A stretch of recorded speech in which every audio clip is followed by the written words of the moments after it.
کتنے سال کے تھے جب آپ کے والد فوت ہوئے؟ میں 3 مہینے کا تھا. یہ ابھی ہوا تھا کہ میرے والد صاحب فوت ہو گئے. آپ نے اپنے ابو کی تصویر دیکھی ہے؟ یس.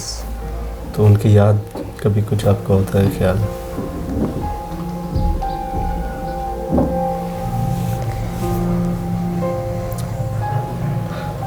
تو آپ کے جب گھر پہ جاتے ہو تو وہاں پہ بھی ابو کی بات امی بتاتی ہیں، کبھی خود بھی یاد آتے ہیں وہ؟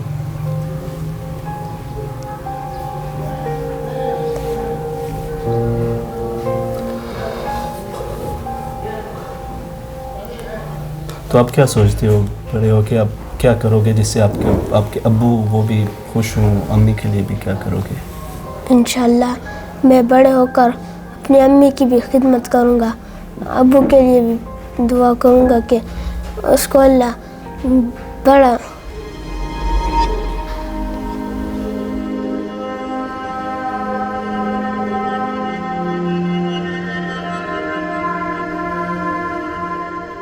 تو ابھی گھر میں اور کون ہوتا ہے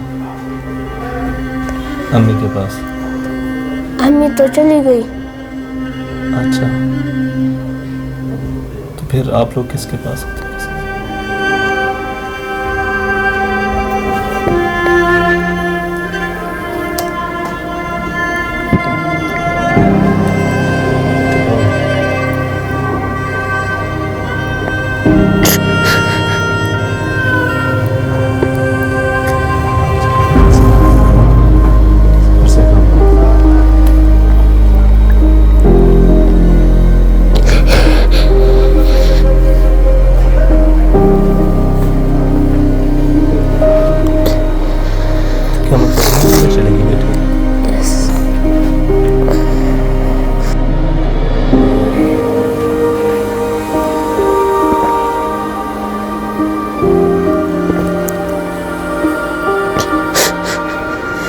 تو آپ کو جب چھٹی ہوتی ہے تو کدھر جاتے ہو؟ دادی کے گھر.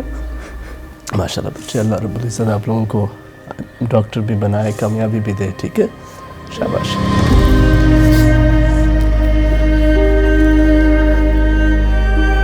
ناظرین کرام، ہم وہاں پہ بیٹھ کر یتیم بچوں کی کفالت کے حوالے سے اپیل کر رہے ہوتے ہیں، اور بڑی آسانی سے ہم یہ کہہ دیتے ہیں کہ جی آپ آگے بڑھ کے یتیم بچوں کو اسپانسر کیجئے، ان کی زندگیاں بدلیے. مگر ان کی زندگی کی کیفیت ہوتی کیا ہے؟ میرا بھی 10 سال کا بچہ ہے، آپ کے گھروں کے اندر بھی بچے ہوتے ہیں، اور یہ 10 سال کے 9 سال کے یہ بچے یہاں پہ موجود ہیں. دونوں بھائی ہیں، والد کا انتقال ہو چکا، والدہ وہ بھی جا چکی ہیں گھر سے، اور یہ بچے جب چھٹی ہوتی ہے دادی کے پاس جاتے ہیں. ان کے بڑے بڑے خواب ہیں، یہ یہاں پہ جو تعلیم حاصل کر رہے ہیں یہ کس طرح سے ممکن ہے؟ آپ جیسے ڈونرز کے تعاون کے ساتھ ہی ممکن ہے. نبی کریم صلی اللہ علیہ وسلم کے والد گرامی حضرت عبداللہ آپ کی اس دنیا میں آمد سے قبل تشریف لے جا چکے تھے. والدہ ماجدہ کا بھی انتقال ہو گیا جب ان کی عمر 6 سال تھی. والدہ کا بھی سایہ سر سے اٹھ گیا. پھر آپ ایک ترے یتیم بن کر آپ نے زندگی گزاری، اور آپ نے اپنی امت کو یہ درس دیا کہ جو یتیم بچوں کی کفالت کرے گا اللہ رب العزت اس کو یہ انعام دے گا کہ وہ جنت میں میرے ساتھ اس طرح ہوگا جیسے یہ 2 انگلیاں قریب ہوتی ہیں. جب ان بچوں کے ساتھ آپ بیٹھتے ہیں، ان کی کیفیت کو محسوس کرتے ہیں، تو پھر اندازہ ہوتا ہے کہ وہ جو آقا کریم صلی اللہ علیہ وسلم نے اتنا بڑا جو اجر بتایا ہے اس کے پیچھے بھی بڑی حکمت ہے.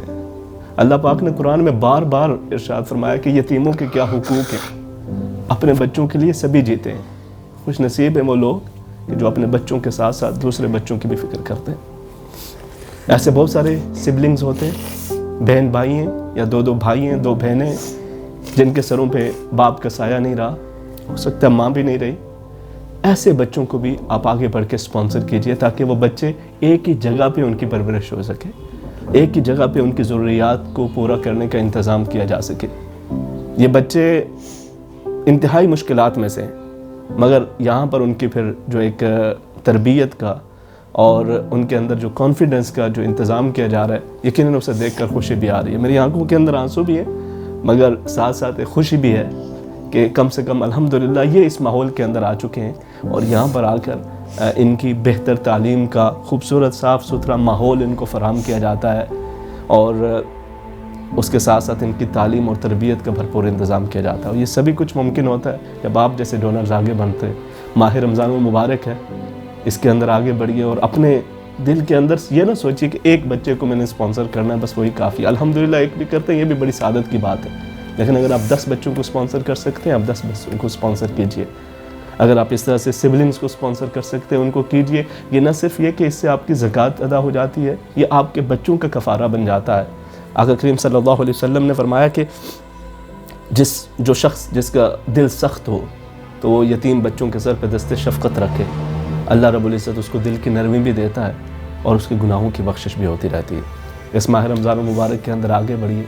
UK اسلامک مشن کے ساتھ مل کر یتیم بچوں کی کفالت کے اس خوبصورت پروگرام میں اپنا حصہ پیش کرتے جائیے کہ یتیم کی کفالت جنت کا حصول بھی ہے اور نبی کریم صلی اللہ علیہ وسلم کا ساتھ بھی.